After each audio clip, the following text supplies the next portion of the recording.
અને ડીસામાં ફટાકડા ગોડાઉનમાં બ્લાસ્ટની ઘટનાના હવે પડઘા પડ્યા છે. ગાંધીનગર મહાનગરપાલિકાએ જોખમી એકમોની સામે કાર્યવાહી શરૂ કરી.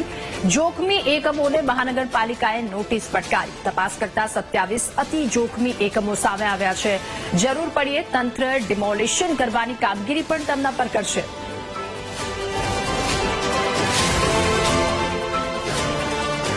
આપણે જાણીએ છીએ કે આગ લાગવાની દુઃખદ ઘટના અત્યારે બની રહી છે. તે રાજ્ય સરકારની ઘટનાઓ ફરી ના બને એ માટે ગાઈડલાઈન જારી કરી છે અને આ ગાઈડલાઈનને અનુસરીને ઘણી બધી મહાનગરપાલિકાઓમાં અત્યારે આ ફરી ઘટના ન બને એવા પ્રયત્નો પણ થઈ રહ્યા છે. અને આ માટે અમે સર્વે કરાવ્યો, એમાં 213 જગ્યાએ અમે નોટિસ આપી છે અને એમાંથી જે 27 જગ્યાએ અમને વધારે ગંભીર દેખાયું ત્યાં અમે સૂચના કરી છે કે જો આ જગ્યા ખાલી નહીં કરવામાં આવે તો અમે એને સીલ પણ કરીશું અને એનાથી પણ વધારે ડિમોલેશન કરવાની પણ સૂચના આપી દીધી છે. આ માટે અમે બિલકુલ બેદરકાર નહીં રહીએ અને કડકમાં કડક પગલાં લેવાની પૂર્વ તૈયારી છે.